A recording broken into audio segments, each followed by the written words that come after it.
Advanced courses తో పాటు first year నుండే campus recruitment training leading companies లో 13,000 plus placements with 13.5 lakhs highest package.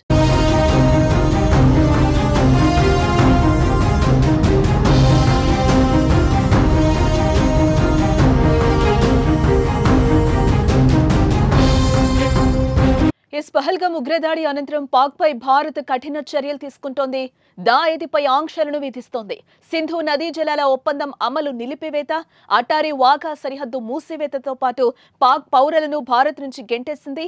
Bharat పై తప్పుడు వార్తలు వండివార్చే పనికి మాలిన 16 యూట్యూబ్ ఛానల్స్ ను, ట్విట్టర్ అకౌంట్స్ ను నిలిపివేసింది.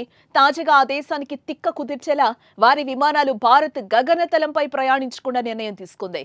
ఈ మేరకు సంబంధించిన నోటంను జారీ చేసింది. ఏప్రిల్ 30 నుంచి మే 23 వరకు ఈ నిర్ణయం అమల్లో ఉంది. దీంతో ఇతర దేశాలకు వెళ్లే పాక్ విమానాలు ఇకపై మన గగనతలం మీదుగా ప్రయాణించలేవు.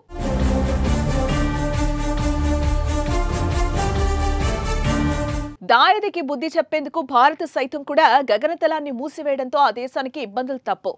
ప్రస్తుతం పాకిస్తాన్లో చికెన్ $798.89, కిలో బియ్యం $339, డజను గుడ్లు $332, లీటర్ పాలు $224. ఈ ధరలు చాలు పాకిస్తాన్ పరిస్థితి ప్రస్తుతం ఎలా ఉందో అర్థం చేసుకోవడానికి.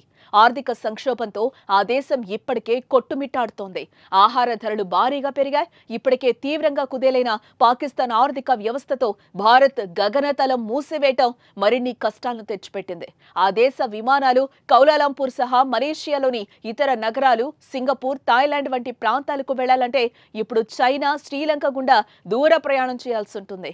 దీంతో ప్రయాణ సమయం పెరగడమే కాదు, భారీగా ఆర్థిక భారం కూడా. ఇప్పటికే ఆర్థిక ఇబ్బందుల్లో కూరుకుపోయిన పాక్ ఎయిర్లైన్లకు ఇది మరింత భారం. ఖర్చు తడిసి మోపుడవుతోంది.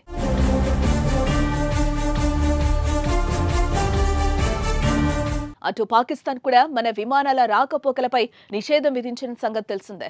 భారత్ ఆంక్షల అనంతరం పాక్ ఈ నిర్ణయం తీసుకుంది. అయితే అది కూడా పాక్ తీవ్ర నష్టమే. వారానికి సగటున 800 అంతర్జాతీయ విమానాలు పాక్ గగనతలం మీదుగా వెళ్తున్నాయి. ఈ మార్గం వాడిన ప్రతి విమానానికి పాక్ ఓవర్ ఫ్లైట్ ఫీజు వసూలు చేస్తోంది. దాదాపు రోజుకి $1.2 లక్షల ఆదాయం వస్తోంది. ఇప్పుడు ఆ మొత్తం పూర్తిగా కోల్పోయే పరిస్థితి వచ్చింది. ఈ నిర్ణయం వల్ల నష్టపోయేది భారత్ కంటే పాక్ గానే ఉన్నట్లుగా తెలుస్తోంది. 2019లో పుల్వామా ఉగ్రదాడి అనంతరం పరిణామాల నేపథ్యంలో దాదాపు 5 నెలల పాటు పాక్ తమ గగనతలంలో భారత విమానాలపై ఆంక్షలు విధించింది. దీంతో అప్పట్లో ఆ దేశం $100 మిలియన్ పైగా నష్టపోయినట్టు సమాచారం. ఇలా భారత్ జోలికొచ్చి అన్ని విధాలుగా పాక్ నష్టాన్ని చవి చూస్తోంది.